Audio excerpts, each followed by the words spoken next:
Hello everyone, welcome to Harvester classes. तो आज हमारे पास में जो टॉपिक है वो है ग्रुप। ओके, कम दिख रहा होगा, ठीक है, यहाँ तक ठीक है। ग्रुप अपने पास में जो टॉपिक है ग्रुप थ्योरी।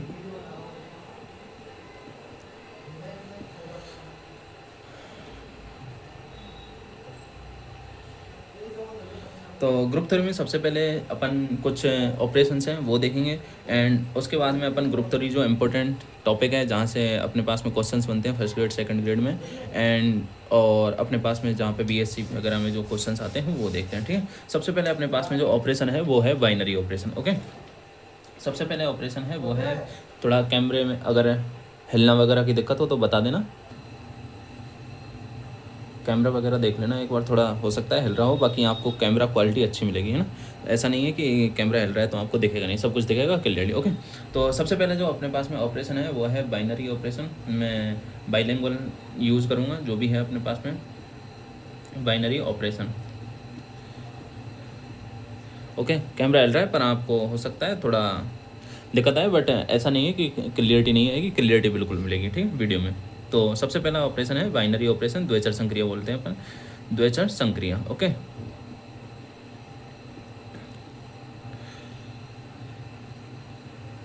अभी भी थोड़ा ज़्यादा हिल रहा है। द्विचर संक्रिया देखो, चलो कोई दिक्कत नहीं है, ठीक है। द्विचर संक्रिया क्या है? अगर हमारे पास में नॉन एम्प्टी सेट है, if S is a non empty set, S is non empty set यानी कि अरिक्त समुच्चय नॉन एम्प्टी सेट है, देन एस क्रॉस एस से, एस पर परिभाषित, एस क्रॉस एस से एस पर परिभाषित प्रत्येक फलन एक द्विचर संक्रिया कहलाती है। प्रत्येक फलन एस क्रॉस एस से एस पर परिभाषित लिख लेना, एस पर परिभाषित, एस, अभी भी कैमरा हिल रहा है थोड़ा, चलो कोई दिक्कत नहीं है, आपको क्वालिटी अच्छी मिलेगी। प्रत्येक एस पर परिभाषित प्रत्येक फलन एक द्विचर संक्रिया है, प्रत्येक फलन एक द्विचर संक्रिया कहलाता है, द्विचर संक्रिया कहलाता है। ओके, द्विचर संक्रिया कहलाता है। नाउ दैट इज स्टार अपने पास में एक ऑपरेशन है, क्या है? एस क्रॉस एस से एस पर एक फलन है, एक फंक्शन है, अतः all A B belongs to S है, A B belongs to S है, तो ए स्टार बी। अब स्टार की जगह पे हो सकता है अपने पास में प्लस मॉड्यूलो हो, गुणन मॉड्यूलो हो, या फिर प्लस हो या फिर माइनस हो। ओके, कुछ भी हो सकता है। ए स्टार बी भी एस में बिलोंग करेगा, तो ये हमारे पास में द्विचर संक्रिया कहलाती है। ओके, द्विचर संक्रिया कहलाएगी, यानी कि अब देखो हमारे पास में माना कि प्लस है जो नेचुरल नंबर में एक द्विचर संक्रिया है, एक प्लस ऑपरेशन है ना, ये स्टार की जगह आ गया, ये स्टार की जगह पे आ गया प्लस, और S cross S natural number से नेचुरल नंबर में परिभाषित, यानी कि प्लस एन में एक द्विचर संक्रिया है, क्योंकि अपन एन में से कोई भी एलिमेंट उठाएंगे, देखो एक प्लस एक करेंगे दो आएगा, दो भी एन में ही बिलोंग करेगा, लेकिन माइनस है वो एन में द्विचर संक्रिया नहीं है, क्योंकि 1 - 1 करोगे 0 आएगा, 0 नॉट बिलोंग टू एन आएगा, ठीक है, क्योंकि 0 है वो एन में बिलोंग नहीं करता है। तो प्लस के लिए तो एन में द्विचर संक्रिया है, माइनस के लिए एन में द्विचर संक्रिया नहीं है। ओके, ये माइनस वाला दिख रहा है, नहीं दिख रहा, ठीक है, लो, माइनस के लिए एन में द्विचर संक्रिया नहीं है। अब बात करते हैं अपन माइनस के अलावा अभाज्य संख्याओं के लिए। अब देखो हमारे पास में अभाज्य संख्या है, प्लस के लिए अपन अभाज्य संख्या लें, प्लस के लिए कोई भी अभाज्य संख्या लें तो अभाज्य संख्या द्विचर संक्रिया नहीं है, क्योंकि अभाज्य संख्याओं को अपन जोड़ेंगे तो अभाज्य संख्या आए कोई ज़रूरी नहीं है, कोई भी अभाज्य संख्या ले लेते हैं, 3 + 5 कर देते हैं, 3 और 5 दोनों अभाज्य संख्या, जबकि 3 + 5 8 हो जाएगा, 8 एक अभाज्य संख्या नहीं है, ठीक है, ये डिवाइडेड होती है। ओके, ये हो गई अपने पास में बाइनरी ऑपरेशन। नाउ अपने पास में अगर बात करते हैं एस में कोई एलिमेंट है, एस में एलिमेंट है एन, एस में एन एलिमेंट है, तो एस पर परिभाषित, तो एस पर परिभाषित द्विचर संक्रियाओं की संख्या कितनी होगी? एस पर परिभाषित एस पर द्विचर संक्रियाओं की संख्या, द्विचर संक्रियाओं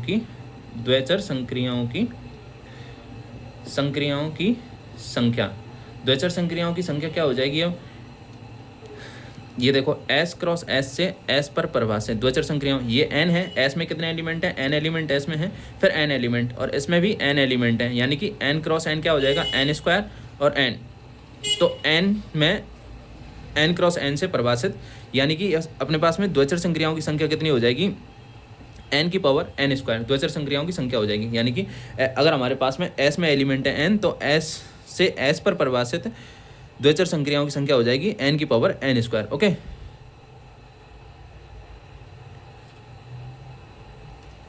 ना अपने पास में अब देखो इसका कोई भी एग्जांपल ले सकते हैं अपन। एस में एलिमेंट है 1 और 2 एलिमेंट है, तो एस पर परिभाषित द्विचर संक्रियाओं कितनी संख्या हो जाएगी।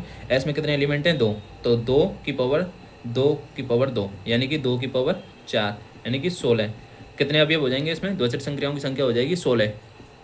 ओके, अब बात करते हैं अपन इसके प्रकार क्या हैं। तो टाइप्स ऑफ, यानी कि द्विचर संक्रियाओं के प्रकार, टाइप्स पे बात कर लेते हैं अपन। पहला है क्रम विनिमय, यानी कि कम्यूटेटिव क्रम विनिमय। क्रम विनिमय क्या होता है, कम्यूटेटिव ऑपरेशन होता है।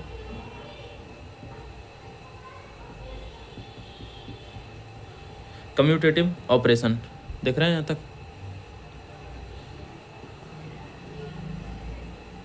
कम्यूटेटिव ऑपरेशन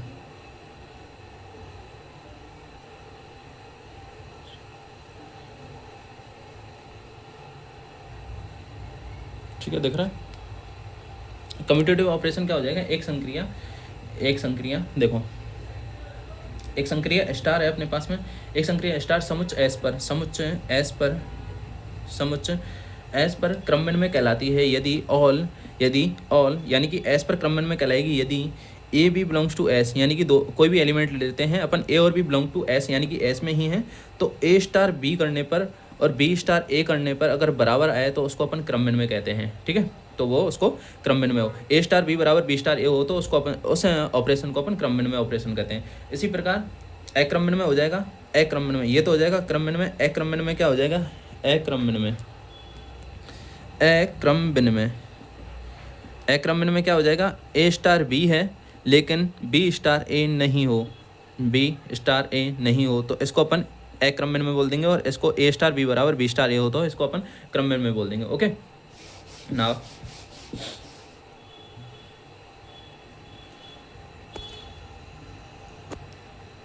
अब बात करते हैं, यदि संक्रिया स्टार समुच्चय एस में क्रम विनिमय है तो एस के प्रत्येक अरिक्त समुच्चय, यानी कि ये बोल रहे हैं अगर हमारे पास में कोई संक्रिया है स्टार समुच्चय, स्टार एक संक्रिया है समुच्चय एस में क्रम विनिमय है। अभी बात कर रहे थे अपन समुच्चय एस में स्टार संक्रिया एस में क्रम विनिमय है,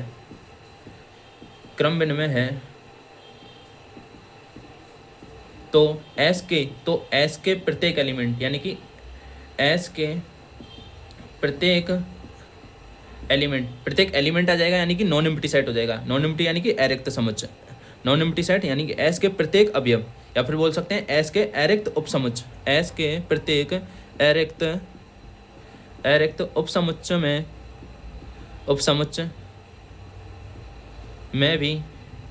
में भी क्रम विनिमय होगी, यानी कि कहना क्या चाह रहा है, क्रम विनिमय यानी कि एस में से अपन कोई एक सबसेट ले लेते हैं। अगर कोई स्टार संक्रिया एस में क्रम विनिमय है तो इसके सबसेट में भी क्रम विनिमय होगी। दैट इज, अगर माना कि टॉ अपने पास में सबसेट ऑफ एस है, एस का सबसेट है टॉ, तो ऑल एक्स बाई बिलोंग कर रहा है टॉ में बिलोंग कर रहा है, एक्स बाई टॉ में बिलोंग कर रहा है, तो एक्स बाई एस में भी बिलोंग करेगा, एक्स बाई टॉ में बिलोंग कर रहा है, और टॉ सबसेट है एस का, तो एक्स बाई बिलोंग करेगा अपने पास में एस में, एक्स बाई एस में बिलोंग करेगा, और एक्स स्टार बाई बराबर बाई स्टार एक्स होगा। ओके, यानी कि अगर इसके सबसेट में ये अगर क्रम विनिमय है तो इसके सबसेट में टी में क्रम विनिमय है तो एस में भी क्रम विनिमय होगा, कहने का मतलब ये है। अब बात करते हैं अपन, एस में एलिमेंट एन है तो एस पर परिभाषित सभी, एस में एन एलिमेंट हैं तो एस पर परिभाषित सभी क्रम विनिमय, एस पर परिभाषित सभी क्रम विनिमयों की संख्या क्या हो जाएगी, सभी क्रम विनिमय द्विचर संक्रिया, सभी क्रम विनिमय दिख रहा है यहाँ पे, ओ दिख ही नहीं रहा यार वीडियो में, तो सॉरी। एस में एन एलिमेंट है तो एस पर परिभाषित हैं द्विचर, एस पर परिभाषित सभी द्विचर क्रम विनिमय द्विचर, ठीक है, क्रम विनिमय द्विचर संक्रियाओं की संख्या, द्विचर संक्रियाओं की संख्या क्या हो जाएगी, द्विचर संक्रियाओं की संख्या हो जाएगी n की पावर n+1/2, यानी कि n की पावर समेशन ऑफ n, ये हो जाएगा। ओके, और अक्रम विनिमय द्वैचर संक्रियाओं की संख्या क्या हो जाएगी? अक्रम विनिमय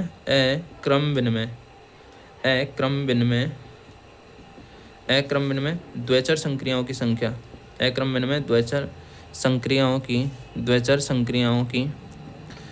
संक्रियाओं की संख्या। तो अक्रम विनिमय द्वैचर संक्रियाओं की संख्या क्या हो जाएगी? टोटल का पता है, टोटल कितना था? टोटल था अपने पास में n की पावर n²। ओके, माइनस, अब इसको घटा देंगे, क्रम विनिमय को घटा देंगे, अक्रम विनिमय आ जाएगा। ओके, तो n की पावर समेशन ऑफ n, ये आ जाएगा द्वैचर अक्रम विनिमय संख्या, अक्रम विनिमय द्वैचर संक्रियाओं की संख्या, ये है क्रम विनिमय द्वैचर संक्रियाओं की संख्या। ओके, अब बात करते हैं अपन नेक्स्ट एस में। देखो एस में अपन कोई भी एग्जांपल ले लेते हैं, एस में 2 या 3 एलिमेंट देख लेते हैं अपन, 2 ही ले लेते हैं, चलो इजी पड़ेगा। एस में 1 और 2 एलिमेंट हैं, अपने को कैलकुलेट करना है, और इसमें कैलकुलेशन वाला ग्रुप थ्योरी में ऐसा कुछ आता नहीं है। एस में 1 और 2 एलिमेंट हैं, तो एस पर परिभाषित क्रम विनिमयों की संख्या। देखो क्रम विनिमय पहले तो देख लेते हैं कुल कितने हैं। कुल आ जाएंगे अपने पास में 2 की पावर, अब देखो 2 की पावर 2 आ जाएगा। ओके, तो यहाँ पे कितना आ जाएगा? 2 की पावर 4 बराबर 16। ओके, अब क्रम विनिमय द्वैचर संक्रिया क्या आ जाएंगी? क्रम विनिमय द्वैचर संक्रिया आ जाएंगी 2 की पावर 2 गुणा 3/2, यानी कि 2 की पावर 3, यानी कि 8। ओके, और अक्रम विनिमय कितनी हो जाएगी? अक्रम विनिमय हो जाएगी 16 - 8 बराबर 8। अब ये कैसे आया? देखो 2 गुणा 3/2, इसको बता देता हूँ, मैंने अभी बताया था, इसका जो फॉर्मूला है n की पावर समेशन ऑफ n, तो n बराबर क्या है? 2 समेशन ऑफ n, यानी कि समेशन ऑफ n का फॉर्मूला होता है n+1/2। ओके, तो n बराबर क्या है? 2, n+1 क्या हो जाएगा? 3/2, तो 2 की पावर 2 से ये 2 कट जाएगा। ओके, एंड 2 की पावर 3 आ जाएगा, और 2 की पावर 3 का मतलब 8 आ जाएगा। ओके, इस तरीके से, तो यहाँ पर आ जाएगा 16 - 8 बराबर 8। ओके, अक्रम विनिमय हो जाएगा। अब बात करते हैं अपन संक्रियाओं के बारे में, कौन कौन सी संक्रियाएं क्रम विनिमय है और कौन कौन सी संक्रियाएं अक्रम विनिमय है। ओके, देखो कॉम्प्लेक्स नंबर में प्लस की संक्रिया है, वो क्रम विनिमय है। ओके, पहले मैं बात कर लेता हूँ क्रम विनिमय, यहाँ पे देख रहे हैं क्रम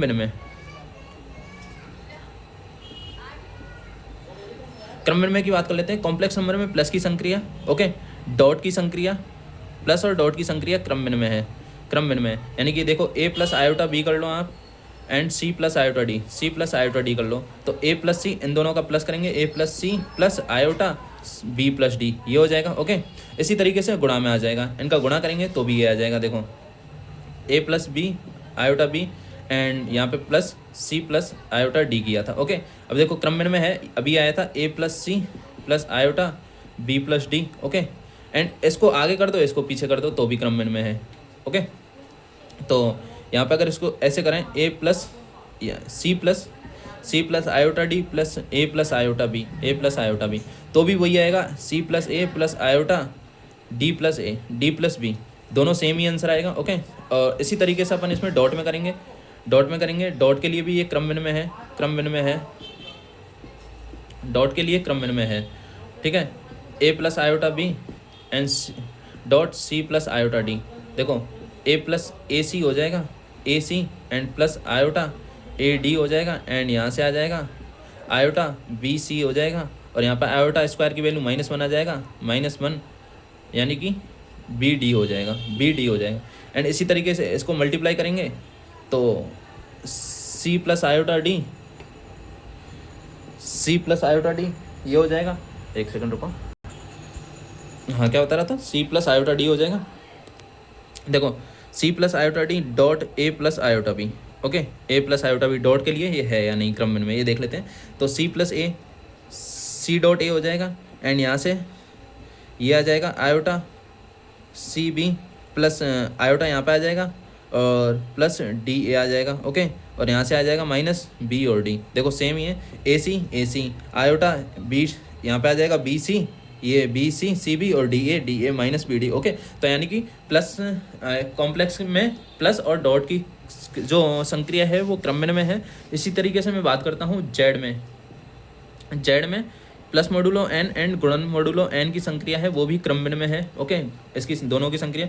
power set of S, power set में यूनियन की संक्रिया और इंटरसेक्शन की संक्रिया भी क्रमबिन में है। ओके, एंड पावर सेट, अब मैं एक बार बता देता हूँ, पावर सेट में डेल्टा की संक्रिया, डेल्टा क्या होता है, डेल्टा होता है अपने पास में A minus B union B minus A, इसकी संक्रिया। और ये आगे आते जाएंगे आपको समझ में आ जाएगा, ठीक है।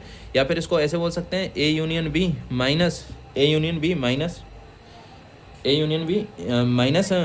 ए इंटरसेक्शन बी, यानी कि ये तीनों संक्रियाएं क्रमबिन में है। पावर सेट ऑफ एस यानी कि घात समुच्च में यूनियन, इंटरसेक्शन एंड डेल्टा की संक्रिया, ये डेल्टा ऐसे होता है एक्चुअल में, डेल्टा की संक्रिया, यानी कि ये तीनों की तीनों क्या है, क्रमबिन में संक्रिया है। ओके, मैट्रिक्स में बात करते हैं। मैट्रिक्स में प्लस की संक्रिया, मैट्रिक्स में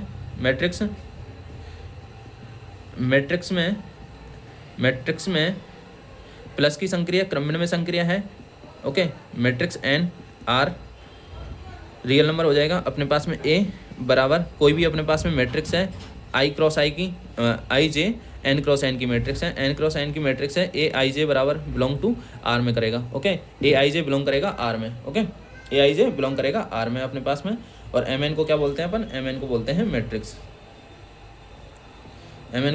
मैट्रिक्स। ओके, तो ये संक्रियाएं अपने पास में क्रमबिन में जो भी बताई थी। अब बात करते हैं अपन अक्रमबिन में संक्रिया कौन कौन सी हैं। अक्रमबिन में की बात कर लेते हैं अभी अपन। अब बात कर लेते हैं अक्रमबिन में संक्रिया कौन कौन सी है। कॉम्प्लेक्स में माइनस की संक्रिया अक्रमबिन में है। मैट्रिक्स में गुणन की संक्रिया या बोलते हैं अपन गुणन की संक्रिया भी अक्रमबिन में है। ओके, एंड फलनों का जो संयोजन होता है वो भी अक्रमबिन में है। फलनों का जो संयोजन होता है, फलनों के जो संयोजन की संक्रिया है वो भी अक्रमबिन में होती है। ओके, संयोजन की संक्रिया अक्रमबिन में होती है। ओके, अब बात करते हैं अपन, ये अक्रमबिन में होगी। अब अपने पास में है सेकंड ऑपरेशन है, वो है अपने पास में सहचारी संक्रिया। अब बात करते हैं अपन सहचारी संक्रिया, एसोसिएटिव प्रॉपर्टी या फिर एसोसिएटिव ऑपरेशन। दिख रहा है यहाँ तक, एसोसिएटिव ऑपरेशन लो, एसोसिएटिव ऑपरेशन यानी कि सहचारी संक्रिया एसोसिएटिव ऑपरेशन ये हो जाएंगे। किसी अरिक्त समुच्चय यानी कि नॉन एम्प्टी सेट हो जाएगा, वही अपने पास में कोई भी नॉन एम्प्टी सेट है एस पर परिभाषित नॉन एम्प्टी सेट, चलो लिख देता हूँ हिंदी में, अरिक्त समुच्चय एस पर परिभाषित स्टार संक्रिया सहचारी कहलाती है। क्या प्रॉपर्टी होनी चाहिए, सहचारी कहलाती है। सहचारी होगी यदि if all A B C belong to S, यानी कि ए बी सी तीनों एस में बिलोंग करने चाहिए। और जो प्रॉपर्टी है वो क्या है, सेटिस्फाई होना चाहिए। ए स्टार बी स्टार सी बराबर ए star B star c. Okay, यानी कि ये अगर संक्रिया हमारे पास में सेटिस्फाई हो रही है तो हमारे पास में ये संक्रिया को क्या कहलाएगी, एसोसिएटिव ऑपरेशन कहलाएगी। ओके, तो इसमें एसोसिएटिव देख लेते हैं। यदि संक्रिया समुच्चय एस पर सहचारी है तो प्रत्येक अरिक्त उपसमुच्चय, यानी कि हमने जो उसमें पढ़ा था क्रमबिन में के लिए जो पढ़ा था वही सेम है यहाँ पे भी। अगर एस में सहचारी है तो उसके प्रत्येक सबसेट में भी सहचारी होगी। जिस तरीके से हमने क्रमबिन में पढ़ा था तो उसके उप सबसेट में भी क्रमबिन में होती है। ओके, इसी तरीके से यहाँ पे है, अगर सहचारी है तो उसके प्रत्येक उप सबसेट में भी सहचारी होगी। ओके ना, ये लाइन में लिख देता हूँ, चलो इसको।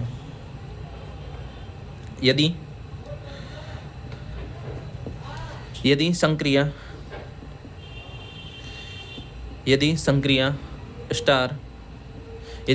स्टार समुच्चय एस में सहचारी है, दिख रहा है, समुच्चय एस में सहचारी है तो एस के प्रत्येक उपसबसेट में प्रत्येक अरिक्त यानी कि नॉन एम्प्टी नॉन एम्प्टी होना चाहिए, नॉन एम्प्टी अरिक्त उपसबसेट उपसमुच्च में भी सहचारी होगी, उपसमुच्च में भी सहचारी होगी, सहचारी होगी। ओके, सहचारी होगी ना। अब देख लेते हैं सहचारी संक्रिया है कौन कौन सी। सहचारी के लिए बात करते हैं अपन, कॉम्प्लेक्स नंबर में प्लस और डॉट की संक्रिया सहचारी है। ओके, कॉम्प्लेक्स नंबर अभी हमने देखा था, कॉम्प्लेक्स नंबर में प्लस और डॉट की संक्रिया क्रमन में भी थी। ओके, तो कॉम्प्लेक्स नंबर में प्लस और डॉट की संक्रिया सहचारी भी है। प्लस और डॉट की संक्रिया सहचारी के लिए लिख देता हूँ मैं, प्लस और डॉट की संक्रिया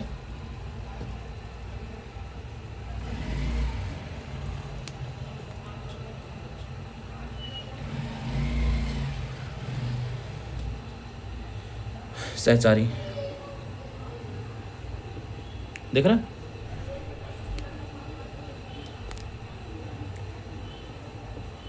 सहचारी संक्रिया।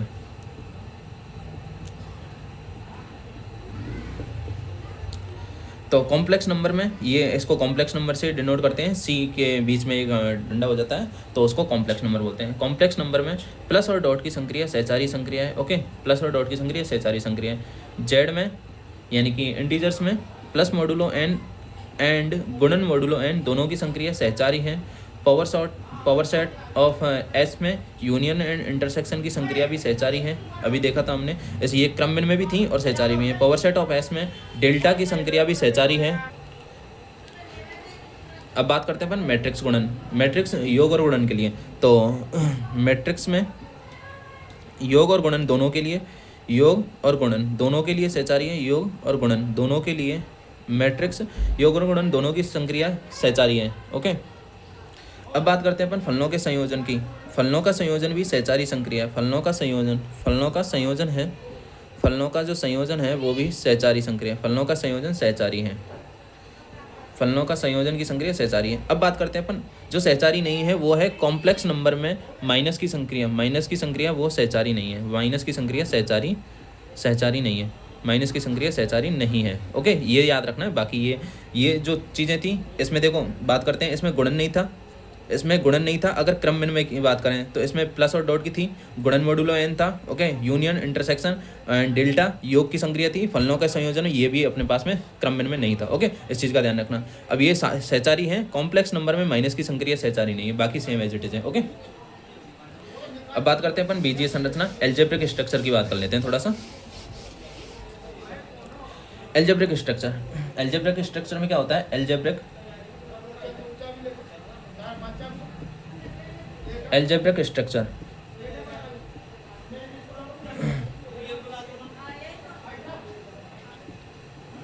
बीजीय संरचना, एल्जेब्रिक स्ट्रक्चर होती है बीजीय संरचना जिसमें द्विचर संक्रिया भी शामिल हो वो बीजीय संरचना हो जाती है, बीजीय संरचना। ओके, नहीं दिख रहा क्या, लो।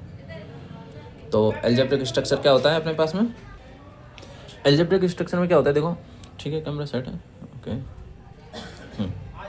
एल्जेब्रिक स्ट्रक्चर में क्या होता है, वही द्विचर संक्रियाएं होती हैं, बट क्या होता है एक से अधिक होनी चाहिए। ओके, तो उसको एक या एक से अधिक होगी तो उसको अपन एल्जेब्रिक स्ट्रक्चर ही बोल देंगे। ओके, जैसे अभी हमने देखा था power set of complex number में प्लस और डॉट, तो ये भी एल्जेब्रिक स्ट्रक्चर है ऑलरेडी। ओके, अब बात करते हैं अपन एक नॉन एम्प्टी सेट, दिख रहा है, एक नॉन एम्प्टी सेट यानी कि अरिक्त समुच्चय, एक अरिक्त समुच्चय एस तथा उस पर परिभाषित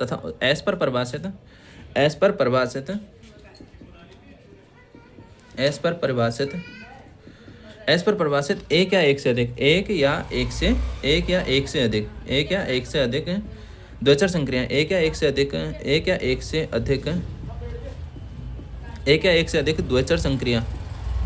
या एक से अधिक द्विचर संक्रिया, द्विचर संक्रियाओं की संरचना, एक या एक से अधिक होनी चाहिए संक्रियाओं की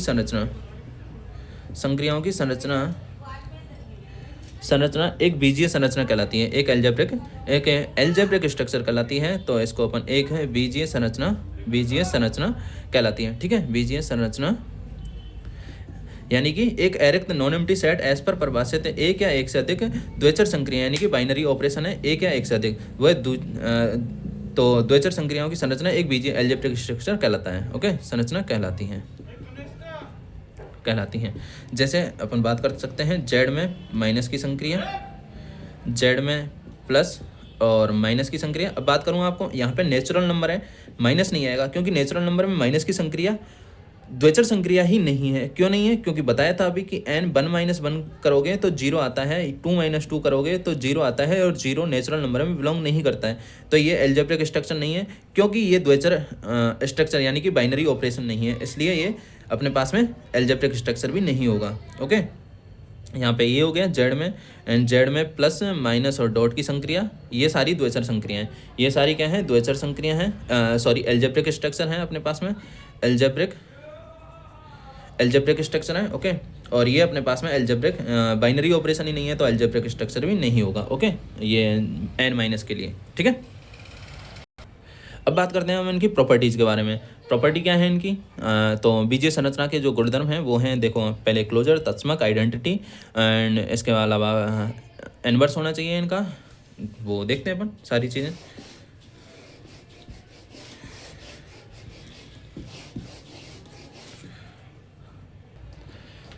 देखिए बीजीय संरचना के जो गुणधर्म होते हैं वो क्या होते हैं? एल्जेब्रिक स्ट्रक्चर, बीजीय संरचना के, दिख रहा है यहाँ तक? नहीं दिख रहा क्या? बीजीय संरचना के गुणधर्म यानी कि प्रॉपर्टीज ऑफ एल्जेब्रिक स्ट्रक्चर, गुणधर्म, ठीक है। बीजीय संरचना के जो गुणधर्म होते हैं वो क्या क्या होते हैं देख लो। पहली तो ये समृद्ध होना चाहिए, समृद्ध होना चाहिए, समृद्ध फर्स्ट। दूसरा है सहचारी होना चाहिए, सहचार्यता जिसे बोलते हैं अपन, सहचार्यता। थर्ड है आइडेंटिटी होना चाहिए यानी कि इसका तत्समक विद्यमान होना चाहिए। तत्समक के बाद में इसका इनवर्स होना चाहिए, इनवर्स को बोलते हैं अपन प्रतिलोम। इसका प्रतिलोम एग्जिस्ट होना चाहिए, ठीक है। प्रतिलोम के अलावा इसके साथ में क्रम विनिमय होना चाहिए। क्रम विनिमय हमने देखा ही था अभी, क्रम विनिमय था। ये इसके प्रॉपर्टी हैं, यानी कि समृद्ध होना चाहिए, सहचारी, तत्समक, प्रतिलोम और कम्यूटेटिव यानी कि क्रम विनिमय होना चाहिए। ओके, तो सबसे पहले बात करते हैं अपन सहचारी। सहचारी की बात करते हैं तो सहचार्यता का नियम क्या है? सहचारी का, सहचारी यानी कि क्लोजर, सहचारी क्लोजर। क्लोजर प्रॉपर्टी क्या बोलती है? देखो एक एल्जेब्रिक स्ट्रक्चर, कोई भी एल्जेब्रिक स्ट्रक्चर है एस स्टार, ये इसकी एल्जेब्रिक स्ट्रक्चर समृद्ध होगी। ये समृद्ध कब होगी? यदि A belongs to S, A belongs to S कर रहा है, B बिलोंग्स टू S कर रहा है, तो A स्टार B भी S में बिलोंग करना चाहिए। ओके, इसका मतलब है इफ A S में बिलोंग कर रहा है, A S में बिलोंग कर रहा है, B S में बिलोंग कर रहा है, तो A स्टार B S में बिलोंग करना चाहिए। S इसमें ये इसके एलिमेंट हैं जो एस में बिलोंग करेंगे, और ये अपने पास में स्टार का मतलब है यहाँ पे जो भी ऑपरेशन लगाएंगे वो भी एस में ही आने चाहिए। तो इसको अपन बोलते हैं क्लोजर प्रॉपर्टी। अब इसको देखो, इसकी डेफिनेशन क्या है वो देख लेते हैं। एक बीजीय संरचना एस स्टार, ठीक है। देखो एक बीजीय संरचना, एक एल्जेब्रिक स्ट्रक्चर, एक बीजीय संरचना एस स्टार समृद्ध कहलाएगी। एस स्टार समृद्ध कहलाती है, लिखना चाहे जो लिख सकता है, समृद्ध कहलाती है। अगर मैं कुछ छोड़ रहा हूँ पर मैं बोल जरूर रहा हूँ, ध्यान रखना। अगर लिखने में ध्यान नहीं रह रहा है मेरे को, जल्दी में कर रहा हूँ तो बोल जरूर रहा हूँ, उसको लिख लेना अगर कोई लिख रहा है तो। कहलाती है यदि एक एल्जेब्रिक स्ट्रक्चर एस स्टार समृद्ध कहलाती है यदि नहीं, क्योंकि लिखो, क्योंकि चलो यदि लिख लो पहले। कहलाती है यदि if A belongs to S, B belongs to S है, तो A star B belong to S होना चाहिए हो, A star B belong to S हो, अर्थात S स्टार S में द्विचर संक्रिया हो, यानी कि स्टार ये कोई भी ऑपरेशन है S में द्विचर संक्रिया हो।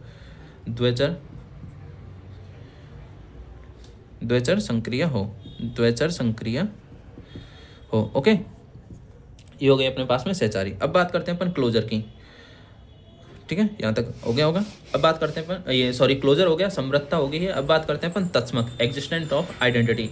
आइडेंटिटी की बात कर लेते हैं अपन। आइडेंटिटी यानी कि तत्समक का अस्तित्व होना चाहिए।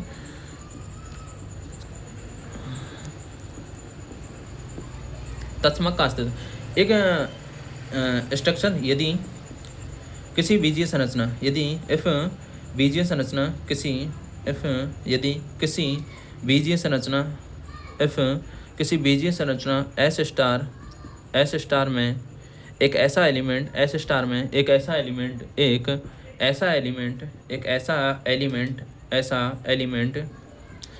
Element E belong to S हो जहाँ all A belong to S तथा A star E equal to A हो और A star A equal to यानी कि A star E equal to A हो बराबर ई स्टार ए हो, यानी कि ये जो ई है ये इसका आइडेंटिटी अवयव कहलाएगा। ओके, हो तो हो यहाँ पे हो तो दिख रहा है, ये देख लो, हो तो ई को बीजीय संरचना क्या थी, ये जो भी बीजीय संरचना होगी एस स्टार का तत्समक अवयव कहेंगे। तत्समक अवयव कहा जाता है, तत्समक कहा जाता है। ओके, अब बात करते हैं अपन किसका तत्समक कौन कौन सा है। ओके, नेचुरल नंबर का तत्समक क्या है, क्यू का तत्समक क्या है, आर का तत्समक क्या है। ओके, अब बात करते हैं अपन नेचुरल नंबर। ठीक है, नेचुरल नंबर प्लस के लिए इसका आइडेंटिटी क्या हो जाएगा, इसका आइडेंटिटी क्या होगा, नेचुरल नंबर में क्या जोड़ें अपन, यानी कि वन में क्या जोड़ें, प्लस के लिए ले रहे हैं, वन में क्या जोड़ें कि वन ही आ जाए, वन में यहाँ पे आइडेंटिटी है, वन में क्या जोड़ें कि वन आ जाए। वन में अगर अपन जीरो जोड़ेंगे तो वन आएगा, लेकिन जीरो क्या नेचुरल नंबर में बिलोंग करता है, जीरो नेचुरल नंबर में बिलोंग नहीं करता है। तो नेचुरल नंबर का जो आइडेंटिटी है ओके, नेचुरल नंबर का जो आइडेंटिटी है वो है डज नॉट एग्जिस्ट। क्यों है, मैंने अभी बताया है, ये जो ऑपरेशन है वो क्या बोलता है अपने पास में, A star E equal to A हो जाए बराबर ई स्टार ए हो जाए। ओके, तो ए स्टार देखो, ए क्या है अपने पास में नेचुरल नंबर, स्टार की जगह पे क्या है प्लस, तो वन प्लस नेचुरल नंबर में कोई भी ले लो अपने पास में, नेचुरल नंबर में क्या जोड़ें कि वही नेचुरल नंबर आ जाए। तो नेचुरल नंबर में कोई भी नेचुरल नंबर में अगर अपन वह जीरो जोड़ेंगे तो वही नेचुरल नंबर आएगा, लेकिन क्या बोल रहा है ये जीरो नेचुरल नंबर में बिलोंग नहीं करता है, तो इसका जो आइडेंटिटी होगा वो डज नॉट एग्जिस्ट होगा, क्योंकि हमारे पास में ऑपरेशन तो यही है, लेकिन इससे पहले की जो परिभाषा है वो क्या बोल रहा है कि ई बिलोंग टू एस होना चाहिए। ठीक है, हमने जो देखा था अभी वो क्या था, एक एल्जेब्रिक स्ट्रक्चर एस स्टार में एक ऐसा element E belong to S होना चाहिए, यानी कि ई है वो भी एस में ही बिलोंग करना चाहिए, यानी कि जो ये एलिमेंट है वो एस में बिलोंग करना चाहिए। अब जीरो है, ये जीरो इस नेचुरल नंबर में बिलोंग नहीं करता, नेचुरल नंबर 1 से 2 अप टू सो ऑन चलते रहते हैं। ओके, तो ये इसमें इसका नेचुरल नंबर के लिए आइडेंटिटी है वो डज नॉट एग्जिस्ट करेगा। ओके, यानी कि इसका तत्समक का अस्तित्व ही नहीं है। ओके, ये समझ में आ गया होगा, बहुत छोटी सी चीज़ थी बट समझने वाले के लिए बहुत डीप वाली भी चीज़ है। तो नेचुरल नंबर प्लस के लिए डज नॉट एग्जिस्ट आइडेंटिटी है, डज नॉट एग्जिस्ट होती है। ओके, नेचुरल नंबर में डॉट के लिए जेड में डॉट के लिए यानी कि गुणन है, डॉट का मतलब ये है, क्यू में डॉट के लिए, क्यू नॉट में डॉट के लिए गुणन के लिए, क्यू प्लस में गुणन के लिए, आर प्लस में डॉट के लिए, आर में डॉट के लिए, आर नोट में डॉट के लिए गुणन के लिए, आर में गुणन के लिए, सी में गुणन के लिए और सी नोट में भी गुणन के लिए जो आइडेंटिटी है वो है वन, यहाँ पे identity does not exist, identity natural number में आइडेंटिटी डज नॉट एग्जिस्ट है। ओके, इन सभी के लिए आइडेंटिटी है वो वन है। ओके, इसके बाद बात करते हैं अपन जेड प्लस के लिए आइडेंटिटी, क्यू प्लस के लिए आइडेंटिटी, आर प्लस के लिए आइडेंटिटी एंड यहाँ पे सी प्लस के लिए कॉम्प्लेक्स नंबर प्लस के लिए आइडेंटिटी होता है। इन सब के लिए आइडेंटिटी क्या होता है, जीरो होता है, आइडेंटिटी जीरो होता है, क्योंकि अपन प्लस ऑपरेशन करेंगे, इसमें कोई भी ऑपरेशन प्लस कर रहे हैं, यानी कि जेड का कोई भी एलिमेंट ले लो अपन, जेड में माना कि अपन लेते हैं 5 में क्या जोड़ें कि 5 ही आ जाए, 5 में जीरो जोड़ोगे तो 5 आ जाएगा। क्यू ले लेते हैं 1/2 में क्या जोड़ें कि 1/2 आ जाए, 1/2 में जीरो जोड़ोगे तो अगेन जीरो आएगा। आर ले लेते हैं अपन कोई भी √2 में क्या जोड़ें कि √2 अगेन आ जाए, तो √2 में जीरो जोड़ोगे तो √2 आए। Complex number A plus iota B में क्या जोड़ें कि ए प्लस आयोटा बी ही आ जाए अगेन, यानी कि प्लस जीरो करोगे तो ए प्लस आयोटा बी ही आएगा अगेन, तो आइडेंटिटी क्या हो जाएगी, जीरो हो जाएगी। ओके, ये चीज़ समझ में आ गई होगी। ठीक है, ये मैंने समझाने के लिए लिखा था क्या जोड़ना चाहिए, क्योंकि अपने पास में ऑपरेशन प्लस का है, ध्यान रखना। यहाँ पे गुणन के लिए अपने को गुणा करना पड़ेगा क्यू नोट, यानी कि क्यू नोट जीरो को छोड़ के सारे क्यू नोट परमेय संख्या ले सकते हैं अपन, तो उसमें क्या गुणा किया जाए कि वही संख्या आ जाए, तो किसी भी संख्या में क्या गुणा करें कि वही संख्या आ जाए, तो एक का गुणा करेंगे तो अगेन वही संख्या आएगी रिपीट में। ओके, अब बात करते हैं अपन power set of S. Power set of S में यूनियन का जो अपने पास में है, पावर सेट ऑफ यूनियन में इसका आइडेंटिटी क्या हो जाएगा, इसका आइडेंटिटी हो जाएगा अपने पास में five. Power set of S, अपने पास में कोई भी एलिमेंट है, माना कि एस में एलिमेंट है 1 और 2, एस में एलिमेंट है 1 और 2, तो पावर सेट ऑफ एस में एलिमेंट क्या हो जाएगा 2 की पावर 2, यानी कि ये अपने पास में पावर सेट हो जाएगा 5 1 2 एंड 1 और 2 1 और 2। ठीक है, तो पावर सेट में ये हो जाएगा। पावर सेट में क्या यूनियन किया जाए कि अपने पास में दोबारा से पावर सेट आ जाए, पावर सेट में क्या यूनियन किया जाए। अब इसमें क्या यूनियन करें अपन, इसमें यूनियन कर देते हैं 5, तो अगेन दोबारा से यही आ जाएगा, तो पावर सेट में इसका आइडेंटिटी हो जाएगा 5, इसमें 5 यूनियन करेंगे तो ये आ जाएगा। पावर सेट ऑफ इंटरसेक्शन के लिए क्या करें, पावर सेट में ये तो 5 हो गया किसके लिए, यूनियन के लिए। अब इंटरसेक्शन के लिए अपन क्या करें कि दोबारा से पावर सेट आ जाए, इंटरसेक्शन के लिए अपन दोबारा से एस कर लेते हैं, दोबारा से intersection power set of intersection क्या करें, एस कर लेते हैं अपन। एस में अपने पास में सारे एलिमेंट हैं, पावर सेट से कोई भी एलिमेंट उठाते हैं अपन। देखो पावर सेट ये है, माना इसमें से कोई भी एलिमेंट मन मर्जी से उठा लो, अपने पास में 1 उठा लेते हैं, चलो 1 अपन ने उठा लिया। 1 में क्या इंटरसेक्शन करें, 1 में क्या इंटरसेक्शन करें कि अपने पास में अगेन 1 ही आ जाए, तो 1 में इंटरसेक्शन कर देते हैं अपन 1 और 2, एस पूरे एस को इंटरसेक्शन कर देते हैं 1 और 2। ओके, तो अपने पास में अगेन क्या आ जाएगा, अपने पास में पावर सेट ऑफ एस आ जाएगा। सही है क्या, सही बोल रहा हूँ क्या मैं? पावर सेट इन दोनों में से अपने पास में इंटरसेक्शन निकालेंगे तो ए आएगा, इन दोनों का इंटरसेक्शन है अपने पास में ए, 1 ही आएगा इन दोनों में से, इसमें से और इसमें 1 है, इसमें 1 और 2 है, तो इसमें से 1 आ जाएगा इंटरसेक्शन, और ये अपने पास में ए ही था, तो अपने पास में जो एलिमेंट है पावर सेट में से पिक किया था वो यही एलिमेंट था 1। ओके, यही पिक किया था यहाँ से 1, तो अपने पास में यही आ गया power set of S. Okay, तो इसको अपन ए बोल देंगे, जो अपन ने पिक किया था इसको ए बोल देंगे। और इसमें पावर सेट ऑफ एस में इंटरसेक्शन के लिए अपन ने क्या लिया था, अपन ने इसमें 1 और 2 यानी कि एस लिया था, इंटरसेक्शन एस से किया था, एस से अपन ने इंटरसेक्शन किया था, तो इसकी आइडेंटिटी क्या हो जाएगी, एस हो जाएगी। ओके, आगे समझ में, यानी कि पावर सेट में से एक एलिमेंट कोई भी पक कर सकते हैं अपन, पावर सेट के साथ में क्या इंटरसेक्शन करें कि अपने पास में दोबारा से पावर सेट आ जाए। ठीक है, ओके, यहाँ तक ठीक है। अब इसी तरीके से अपन डेल्टा के लिए करते हैं। देखो पावर सेट ऑफ, दूसरा ले लेता हूँ मार का, पावर सेट ऑफ डेल्टा के लिए। देखो पावर सेट ऑफ डेल्टा के लिए अपन क्या, इसका आइडेंटिटी हो जाएगा 5, इसका आइडेंटिटी हो जाएगा 5। पहले वो देख लो कैसे होगा, देख लेते हैं। डेल्टा क्या बोलता है अपने पास में, माना कि अपने पास में इसमें पावर सेट में ए एलिमेंट ले लिया कोई, ए डेल्टा 5 ले लिया। ठीक है, ए डेल्टा 5 यानी कि A minus 5 and sorry A minus 5 and, या फिर अपन इसको पूरे को ऑपरेशन कर लेते हैं, A union 5 minus A union 5 minus A intersection 5, ये हो जाएगा अपने पास में। तो ए यूनियन 5 ए आ जाएगा, ए इंटरसेक्शन 5 यानी कि 5 आ जाएगा, तो ए में से 5 को घटाएंगे तो ए आ जाएगा अगेन, यानी कि पावर सेट ऑफ डेल्टा में यह जो अपन element power set of S में से पिक करेंगे वही उसके साथ में इंटरसेक्शन 5 कर दोगे, डेल्टा ऑपरेशन लगा के 5 करोगे, डेल्टा ऑपरेशन लगा के 5 करोगे तो दोबारा से वही ए आ जाएगा। ओके, इसका मतलब इसका आइडेंटिटी क्या है, 5 है। जेड के लिए आइडेंटिटी क्या है, जेड प्लस मॉडुलो एन के लिए आइडेंटिटी डज नॉट एग्जिस्ट होगा, डज नॉट एग्जिस्ट।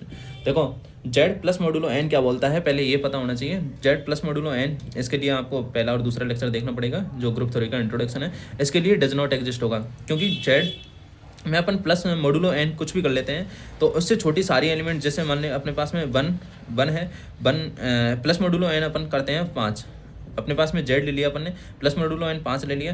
अब 5 से छोटे सारे एलिमेंट 1 2 3 4 ये 4 एलिमेंट है अपने पास में। अगर ये एलिमेंट 1 2 3 4 तक होते तो यहाँ पे जेड एन आ जाता, यानी कि ये प्लस मॉडुलो एन और जेड एन आ जाता, तब तो इसके लिए आइडेंटिटी क्या हो जाता, इसके लिए आइडेंटिटी हो जाता अपने पास में जीरो। ओके, क्योंकि 1 प्लस मॉडुलो एन करोगे उसमें जीरो ऐड कर दोगे तो दोबारा से 1 आएगा। 2 प्लस मॉडुलो 5 करोगे प्लस जीरो ऐड करोगे उसमें तो 2 आ जाएगा अगेन। लेकिन यहाँ पे जेड दे रखा है ना कि जेड एन, तो जेड के लिए अपने पास में प्लस मॉडुलो 5, अगर 5 है तो इसके लिए जेड यहाँ पे कुछ भी हो सकता है, 1 से अनंत तक, माइनस इन्फिनिटी से इन्फिनिटी तक कुछ भी हो सकता है। और यहाँ पे माइनस इन्फिनिटी से इन्फिनिटी तक के लिए कुछ भी हो सकता है, यानी कि अपने पास में कुछ भी लेने के लिए अपने पास में यहाँ पे यही है, डज नॉट एग्जिस्ट होगा प्लस मॉडुलो एन 5। ऐसा क्या करेंगे कि उसके लिए वही आ जाए सेम दोबारा से, माना कि इन्फिनिटी है तो इसके लिए 0 करेंगे। ओके, -1 है तो अपन क्या जोड़ें कि दोबारा से प्लस मॉडुलो एन 5 आ जाए। अब माना इन्फिनिटी है, इन्फिनिटी में तो minus infinity plus modulo N 5, इसमें तो ऑलरेडी बहुत सारी संख्या है तो इसमें इसका मल्टीप्लाई करेंगे तो 0 आना नॉट पॉसिबल है, क्योंकि प्लस मॉडुलो एन ऑलरेडी इसको डिफाइन कर रहा है माइनस इन्फिनिटी को। माइनस इन्फिनिटी में +5 जैसे बहुत सारी संख्याओं के भाग जाते हैं। ठीक है, इस तरीके से इसका डज नॉट एग्जिस्ट होगा। ओके, इसी तरीके से गुणन मॉडुलो एन के लिए भी डज नॉट एग्जिस्ट होगा। जेड के लिए गुणन मॉडुलो एन के लिए भी डज नॉट एग्जिस्ट होगा। Identity does not exist, identity है वो डज नॉट एग्जिस्ट होगा। लेकिन जेड एन और प्लस मॉडुलो एन की बात करें तो इसके लिए आइडेंटिटी 0 हो जाएगा। जेड एन एंड गुणन मॉडुलो एन की बात करें तो इसके लिए आइडेंटिटी 1 हो जाएगा। ठीक है, गुणन मॉडुलो एन की बात करें, जेड एन का मतलब होता है एन से छोटी, यानी कि जेड अगर जेड 5 लिखा हुआ है, जेड 5 का मतलब है 1 2 3 4, इसमें 0 भी शामिल है, 0 से 5 तक, 0 से 4 तक, यानी कि n-1 तक की सारी संख्या आ जाएंगी। अब इसमें प्लस मॉडुलो 5 कर देते हैं, तो इसमें अब देखो कुछ भी आप इसमें से प्लस मॉडुलो करोगे, इसमें 0 रख दो यहाँ पे तो सारी की सारी संख्या वही आ जाएंगी। इसी तरीके से जेड एन गुणन मॉडुलो करोगे, इसके लिए गुणन मॉडुलो एन करोगे तो यहाँ पे कुछ भी संख्या रख देते हैं अपन 1, अगर यहाँ पे 1 रख देंगे तो सारी की सारी वही संख्याएं 0 के साथ में प्लस मॉडुलो एन 5 करोगे प्लस 0 करोगे तो दोबारा से 0 आ जाएगा। 1 प्लस मॉडुलो 5 प्लस 0 करोगे तो दोबारा से 1 आ जाएगा। 2 प्लस मॉडुलो 5 0 करोगे तो दोबारा से 2 आ जाएगा। इसी तरीके से गुणन मॉडुलो के लिए भी यही आएगा। 0 गुणन मॉडुलो 1 करोगे, यहाँ पे 0 नहीं आएगा। ठीक है, 0 को छोड़कर यहाँ पे 0 हट जाएगा, 0 नहीं आएगा यहाँ पे। तो 1 गुणन मॉडुलो यहाँ पे 5 करोगे तो यही आ जाएगा। लेकिन यहाँ पे 5 एलिमेंट 0 आएगा, लेकिन 0 अपन 5 के रूप में करेंगे। इसका गुणन मॉडुलो जब पढ़ेंगे अपन उसमें समझ में आ जाएगा अच्छे से। यानी कि जो 5 हैं, देखो चलो मैं एक बार बता ही देता हूँ। ई के जो एलिमेंट होते हैं, जेड एन के जो एलिमेंट होते हैं, जैसे जेड 5 लिखा हुआ है तो 0 1 2 3 4 ये इसमें एलिमेंट होते हैं। अब यहाँ पे गुणन मॉडुलो एन करेंगे अपन। गुणन मॉडुलो एन के लिए देखो 1 गुणन मॉडुलो 5, यहाँ पे 5 था। ठीक है, यहाँ पे जेड 5 है तो 5, यहाँ पे डॉट 1 करोगे तो 1 आ जाएगा। 2 डॉट गुणन मॉडुलो 5 1 करोगे तो 2 आ जाएगा। अब इसी तरीके से यहाँ पे 4 आएगा। 4 गुणन मॉडुलो 5 करोगे तो यहाँ पे अपने पास में जो 0 आया है वो किस तरीके से आएगा, यहाँ पे गुणन मॉडुलो 1 करोगे तो 4 आएगा। इसी तरीके से यहाँ पे 5 गुणन मॉडुलो यहाँ पे ये है 5 और यहाँ पे 1 करोगे तो 5 गुणा 5, यानी कि इसमें जो गुणन मॉडुलो का मतलब होता है शेषफल। ठीक है, अब यहाँ पे कितना बचेगा, 5 में 5 का भाग देंगे तो 1 टाइम जाएगा एंड शेषफल आ जाएगा 0। ओके, तो ये 0 यहाँ से आया है। ओके, 5 के लिए। ठीक है, ये चीज़ समझ में आ गई होगी। एंड नहीं आए तो मैं आगे और समझा दूंगा जब डीप में इसको और पढ़ेंगे अपन गुणन मॉडुलो। बाकी ये गुणन मॉडुलो पता होना चाहिए क्योंकि ये अपन पहले पढ़ चुके हैं। एंड इसके लिए ये चीज़ें बताई दी हैं, इनके एग्जिस्टेंस कौन किसका अस्तित्व है। देखो इसका डज नॉट एग्जिस्ट है, इसका भी डज नॉट एग्जिस्ट है। एंड इसके लिए गुणन प्लस मॉडुलो एन के लिए 0 है, गुणन मॉडुलो के लिए 1 है। ओके, अब बात करते हैं अपन नेक्स्ट। ठीक है, UN गुणन मॉडुलो n के लिए इसका आइडेंटिटी क्या होगा, इसका आइडेंटिटी होगा 1 गुणन मॉडुलो एंड UN गुणन मॉडुलो n। इसका आइडेंटिटी UN का मतलब होता है n से छोटी n के साथ में सहभाज्य संख्या, यानी कि n का मतलब होता है n से छोटी n के साथ में सभी सहभाज्य संख्या, n से छोटी n के साथ में n से छोटी n के साथ सहभाज्य होने वाली संख्या, n के साथ n से छोटी n के साथ सहभाज्य संख्या, सहभाज्य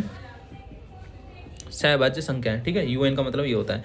तो इसका जो आइडेंटिटी है वो 1 हो जाएगा। ओके, मैट्रिक्स गुणन के लिए और प्लस के लिए क्या है, मैट्रिक्स प्लस के लिए आइडेंटिटी क्या हो जाएगी, इसकी नल मैट्रिक्स हो जाएगी, 0 n क्रॉस n की मैट्रिक्स हो जाएगी, नल मैट्रिक्स हो जाएगी, जिसको अपन नल मैट्रिक्स बोलते हैं, 0 0 0 0 0, ये वाली मैट्रिक्स हो जाएगी 0 0 अप टू सोन 0 0, ठीक है, ये नल मैट्रिक्स हो जाएगी प्लस के लिए। ओके, एम मैट्रिक्स गुणन के लिए क्या हो जाएगी, मैट्रिक्स गुणन के लिए आइडेंटिटी मैट्रिक्स हो जाएगी, गुणन के लिए मैट्रिक्स गुणन के लिए आइडेंटिटी क्या हो जाएगी, आइडेंटिटी मैट्रिक्स खुद हो जाएगी आई एन क्रॉस एन की मैट्रिक्स। ओके, आइडेंटिटी मैट्रिक्स जिसको अपन इस तरीके से लिखते हैं 1 1 1 एंड 0 और 0। ओके, ये आइडेंटिटी मैट्रिक्स हो जाएगी। अब बात करते हैं अपन फलनों का संयोजन। ओके, फलनों के संयोजन की बात करते हैं। फलनों का संयोजन होता है, उसका जो आइडेंटिटी होता है, फलनों का संयोजन का जो आइडेंटिटी होता है वो ई आई होता है, यानी कि आइडेंटिटी फंक्शन खुद फलनों का संयोजन का आइडेंटिटी होता है, आइडेंटिटी फंक्शन खुद होता है, यानी कि आइडेंटिटी फंक्शन क्या होता है, आई एस क्रॉस एस से एस पर परिभाषित है, तो आई एक्स बराबर क्या हो जाएगा, एक्स हो जाएगा। आई एक्स बराबर एक्स हो तो उसको अपन आइडेंटिटी फंक्शन बोलते हैं, all X belongs to S के लिए। Okay, and F identity function किस तरीके से होगा देख लो आप एक बार, आइडेंटिटी फंक्शन किस तरीके से होगा, F of I of x हो जाएगा, F of I of X बराबर क्या हो जाएगा, F of I of x. Okay, ये हो जाएगा, एंड इसको अपन आई ऑफ एक्स बोल देंगे, आई एक्स बराबर क्या हो जाएगा, एक्स आइडेंटिटी फंक्शन के लिए ये हो जाएगा अगेन, तो एफ ऑफ एक्स बराबर ये आ जाएगा, and I of F of x दोबारा से इसको करेंगे तो ये आई एफ ऑफ एक्स हो जाएगा। Okay, I F of x का मतलब आई एक्स हो जाएगा दोबारा, ये सॉरी एफ एक्स हो जाएगा दोबारा से। ओके, ये अपने पास में आइडेंटिटी फंक्शन होता है, यानी कि फलनों के संयोजन के लिए आइडेंटिटी होता है, ये आइडेंटिटी फंक्शन खुद होता है। ओके, अब बात करते हैं अपन नेक्स्ट कुछ आइडेंटिटीज़ की बात कर लेते हैं। मैट्रिक्स के लिए किस तरीके से होता है, और फंक्शंस के लिए, अदर फंक्शंस के लिए किस तरीके से आइडेंटिटी होती है। ओके, तो देखो सबसे पहले देखते हैं अपन एस। एक अपने पास में क्वेश्चन है, ये आइडेंटिटी तो हो गई, अपने पास में क्वेश्चन है एस। एस अपने पास में क्वेश्चन है एक, देखो अपने पास में क्वेश्चन है ए, ये अपने पास में एक आइडेंटिटी है, ए बिलोंग कर रहा है आर में, किसके लिए है, अपने पास में गुणन मॉडुलो गुणन मैट्रिक्स के लिए, ये मैट्रिक्स है तो अपने पास में गुणन मैट्रिक्स के लिए, तो इसका आइडेंटिटी फाइंड आउट करना है, तो अपने पास में आइडेंटिटी की जो डेफिनेशन है पहले वो अप्लाई करनी है। आइडेंटिटी की डेफिनेशन क्या होती है, ए star A equals to A हो जाए और ई स्टार ए इक्वल्स टू भी ए हो जाए। ओके, ये अपने पास में आइडेंटिटी की वो जो क्या बोलते हैं डेफिनेशन है वो ये है। ओके, तो अपने पास में आइडेंटिटी ए की जगह पे दे रखा है ए, ठीक है, आइडेंटिटी की जगह पे ई कर देते हैं अपन, ई एंड अगेन क्या आना चाहिए, ए आना चाहिए, तो ए इसका मैट्रिक्स गुणन करेंगे तो मैट्रिक्स गुणन हम जानते हैं 2AE, ए गुणा ई हो जाएगा, ए गुणा ई हो जाएगा, ठीक है, तो 2AE हो जाएगा, ये 2AE हो जाएगा, ये भी 2AE हो जाएगा, ये भी 2AE हो जाएगा। ओके, और यहाँ पे ए कंपेयर करेंगे बोथ साइड, तो 2AE बराबर किसके बराबर है, 2AE बराबर किसके बराबर है, ए के, तो ई बराबर क्या हो जाएगा 1/2, तो आइडेंटिटी क्या आ जाएगी अपने पास में 1/2 यानी कि आइडेंटिटी क्या आ जाएगी 1/2 और 1/2। यहाँ से देखो ई एक के लिए निकाला, फिर इसके लिए निकालेंगे, इसके लिए चारों को कंपेयर करेंगे तो ई की वैल्यू आ जाएगी 1/2। ओके, इसी तरीके से 3/3 के लिए निकालेंगे तो 1/3 आ जाएगा। ओके, आइडेंटिटी 1/3 आ जाएगा। नेक्स्ट देखते हैं अपन, एक देख लेते हैं अपन जेड के लिए और एक देख लेते हैं अपन फंक्शन के लिए, कंपोजिट फंक्शन के लिए। जेड स्टार, देखो जेड स्टार में A star B equals to A plus B minus 3, ये अपने पास में डेफिनेशन दे रखी है स्टार की। ओके, जेड स्टार में यानी कि ये अपने पास में फंक्शन दे रखा है, ये एस दे रखा है, एस का मतलब जेड, और स्टार अपने पास में ऑपरेशन है, ए स्टार बी बराबर ए प्लस बी माइनस 3, और ए प्लस बी माइनस 3 दे रखा है, तो इसका तत्समक आइडेंटिटी फाइंड आउट करनी है अपने को। हम जानते हैं कि आइडेंटिटी का जो डेफिनेशन है ए स्टार ई इक्वल्स टू ए बराबर ई स्टार ए। ओके, ये अपने पास में आइडेंटिटी की डेफिनेशन है। अब ए स्टार ई बराबर क्या आना चाहिए, ए आना चाहिए। ए स्टार ई की वैल्यू क्या है अपने पास में, ए स्टार ई की वैल्यू है अपने पास में, ए स्टार ई की वैल्यू है A plus E minus 3 equal to A, तो ए से ए कैंसिल हो जाएगा, ई बराबर कितना आ जाएगा अपने पास में 3, तो आइडेंटिटी क्या आ जाएगा, तत्समक आ जाएगा अपने पास में 3 आ जाएगा। ओके, इसी तरीके से और भी निकाल सकते हैं अपन, एक देख लेते हैं अपन। अब देख लेते हैं अपन थोड़ा सा ए स्टार, एक और देखता हूँ, ए स्टार बी, देखो ये थोड़ा सा डिफरेंट टाइप का, तो इसको देखना जरूरी है। ये जेड प्लस में ही है, ध्यान रखना, A plus B minus A B, ये अपने पास में फंक्शन दे रखा है ए स्टार बी के लिए, वही जेड प्लस में ही है, ये जेड स्टार में ही है, अपने पास में ऑपरेशन है। अब इसकी जो डेफिनेशन है वही अपने को ए स्टार ई बराबर ए होना चाहिए, बराबर ई स्टार ए होना चाहिए। ओके, तो यहाँ से डेफिनेशन से अपन निकालेंगे ए स्टार ई बराबर ए के लिए, ए स्टार ई इक्वल टू ए के लिए, तो ए स्टार ई क्या हो जाएगा, ए स्टार ई बराबर ए प्लस ई माइनस ए ई, ए प्लस ई माइनस ए ई बराबर क्या हो जाएगा ए, तो ए से ए कैंसिल हो जाएगा, ई बराबर क्या हो जाएगा 1 माइनस ए इक्वल टू 0, तो ई बराबर क्या हो जाएगा अपने पास में यहाँ पे 0 हो जाएगा। ओके, यहाँ से ई बराबर 0 हो जाएगा, ए माइनस ई इसको ऐसे ही छोड़ देंगे। ठीक है, तो ये इसका आइडेंटिटी यानी कि तत्समक हो जाएगा। अब बात करते हैं अपन फलनों के संयोजन के लिए। देखो फलनों के संयोजन के लिए थोड़ा सा समझना पड़ेगा ध्यान से। अपने पास में इफ एक फंक्शन दे रखा है all A B belongs to R के लिए, ए बी बिलोंग किस में कर रहे हैं, ए बी बिलोंग कर रहे हैं आर में, फंक्शन दे रखा है F of A B, so on R से आर में डिफाइन है, आर से आर में डिफाइन है, जहाँ डेफिनेशन क्या है, फंक्शन की डेफिनेशन है A V X F of X बराबर A V X equal to A X plus B. एक फंक्शन है, एक फलन है, ठीक है, एक फलन है, एक फलन है, एक फलन है तथा एक फलन है तथा एस बराबर, एस क्या दे रखा है हमारे पास में F of A B, F of A B belong कर रहा है आर में, ए बी बिलोंग कर रहा है आर में, तो एस ऑफ ए, तो एस ऑफ ए का तत्समक, एस ऑफ ए का तत्समक निकालना है, यानी कि ये अपने पास में ऑपरेशन है एस ऑफ ए, इसको फंक्शन के लिए अप्लाई करते हैं, ओ का मतलब है इसमें ऑपरेशन बोल सकते हैं या फंक्शन के लिए अप्लाई करते हैं, कंपोजिशन फंक्शन के लिए एक्चुअल में यही होता है, ऑफ बोलते हैं इसको या फिर ऑपरेशन बोल दो, जो भी आप बोलना चाहें। ठीक है, तो इसका तत्समक क्या होगा, जहाँ ओ फलनों का संयोजन है, जो मैं अभी बता रहा था। ठीक है, फलनों के संयोजन के लिए तो एफ ऑफ ए बी बराबर of E one and E two बराबर क्या हो जाएगा। अब देखो फलनों के संयोजन के लिए इस तरीके से होगा, हम जानते हैं कि ये जो डेफिनेशन थी, आइडेंटिटी की जो डेफिनेशन थी, A star A equal to ए बराबर ए स्टार ए, ये इसकी फलनों की डेफिनेशन थी। ठीक है, आइडेंटिटी की। तो अब देखो ए अपने पास में दे रखा है, ठीक है, यहाँ से अपन ने लिया है, इसमें से एस में से पिक किया है F of A B, operation लगा दिया, और एफ ऑफ आइडेंटिटी के लिए एफ ऑफ ए बी आना चाहिए अगेन। ठीक है, तो यहाँ से F of A B operation लगाया, यहाँ पे F of E one E two का क्या दे रखा है ए एक्स प्लस बी। ठीक है, तो ऑपरेशन लगाया यहाँ पे E one X plus E two आ जाएगा। यहाँ से देखो ई वन एक्स, यहाँ पे एफ ऑफ ए बी बराबर E one X plus E two आ जाएगा। ओके, और यहाँ पे आ जाएगा F of A B. Okay, तो यहाँ पे एफ ऑफ ए बी, और यहाँ पे ये दोबारा से ऑपरेशन लगेगा E one X plus E two बराबर E one X plus E two बराबर, अब यहाँ पे एफ ऑफ ए बी बराबर क्या आ जाएगा, एफ ऑफ ए बी बराबर क्या है ए एक्स प्लस बी। ठीक है, दिख रहा है ना, नहीं दिख रहा क्या, देखो ये अपने पास में एफ ऑफ ए बी की जगह पे ये दोबारा से ऑपरेशन आ जाएगा ए एक्स प्लस बी। अब यहाँ पे दोबारा से ऑपरेशन लगेगा नीचे एफ ऑफ ए बी, यहाँ पे दोबारा से ऑपरेशन लगेगा, तो ये आ जाएगा ए ई वन एक्स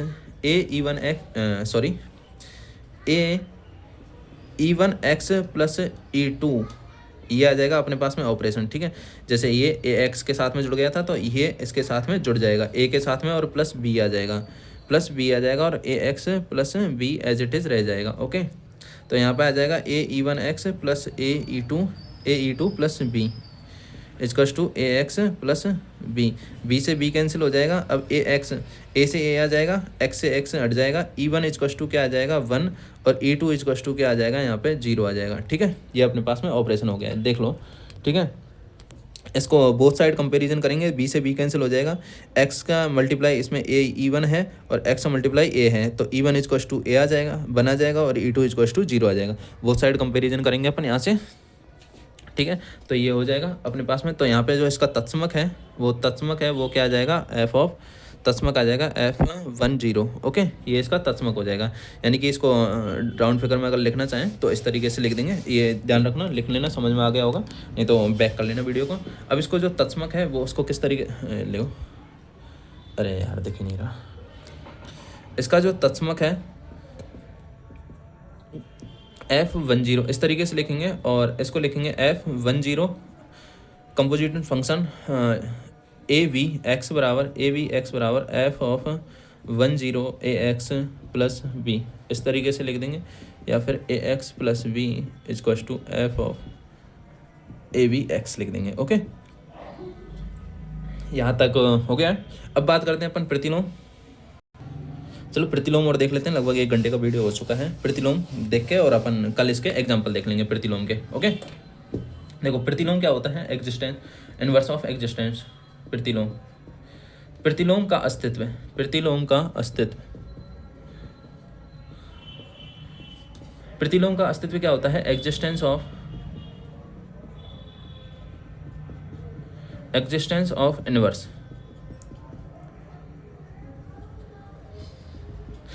देखो जो हमने आइडेंटिटी पढ़ा था तत्समक, उसी से रिलेटेड है इनवर्स। ओके, यहाँ पे अपने पास में एस स्टार एक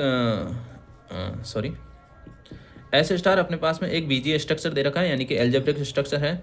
ये एल्जेब्रिक स्ट्रक्चर, मैं इसको एस से लिखूंगा, एल्जेब्रिक स्ट्रक्चर है जिसका आइडेंटिटी हमने देखा था, आइडेंटिटी,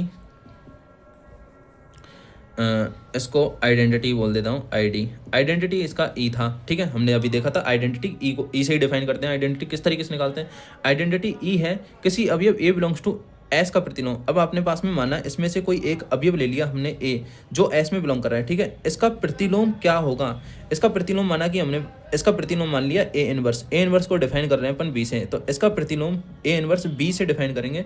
तो ए स्टार बी बराबर क्या होगा, ए स्टार बी बराबर आइडेंटिटी। यानी कि क्या बोलना चाह रहा है, एक हमारे पास में एस स्टार एक एल्जेब्रिक स्ट्रक्चर है। ओके, एस स्टार एक एल्जेब्रिक स्ट्रक्चर है, ए बिलोंग कर रहा है एस में, तथा ए इनवर्स भी बिलोंग कर रहा है एस में, ए इनवर्स भी बिलोंग कर रहा है एस में, और ए इनवर्स को हमने डिफाइन किया है बी से। तो ए और ए इनवर्स का जो ऑपरेशन अपन लगाएंगे, उस ऑपरेशन को लगाने के बाद में अपने पास में आइडेंटिटी आना चाहिए। यानी कि इसका आइडेंटिटी अगर आ जाता है तो जो ए इनवर्स है, जो बी है, वो ए इनवर्स हो जाएगा। ठीक है, यानी कि ए का इनवर्स हो जाएगा बी। ठीक है, ये चीज़ समझ में आ गई होगी। मैं इसको एक बार परिभाषा से बता देता हूँ, बाकी तो यही है। माना एस स्टार एक बीजीय संरचना है, माना एस स्टार एक बीजीय संरचना है, एस स्टार एक बीजीय संरचना, एस स्टार एक बीजीय संरचना है जिसका तत्समक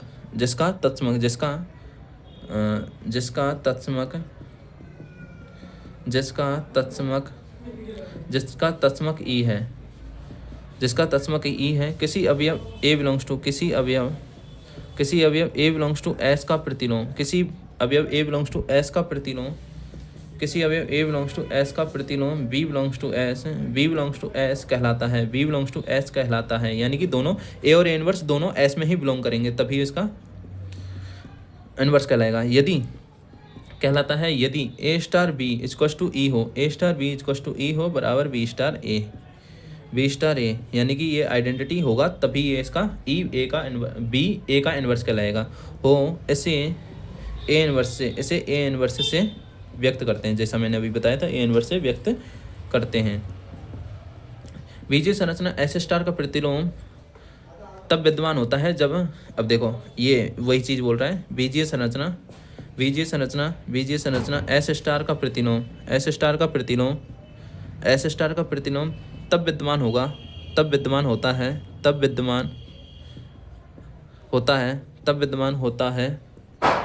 जब एस के प्रत्येक अवयव का प्रतिलोम एस में ही होना चाहिए।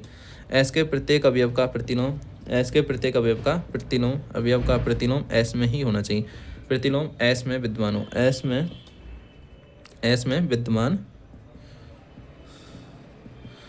विद्यमान हो, अर्थात ये अब देखो ये इतनी 4-5 लाइनें लिखी हैं, मैंने एक बार में बता दिया था। जो आसानी से समझने लायक चीज़ थी वो मैंने पहले ही बता दी थी। A star belongs to S हो, ए बिलोंग्स टू एस हो, there exist B belongs to S, जहाँ यही दोबारा से ऑपरेशन लगा देना है, जहाँ ए स्टार बी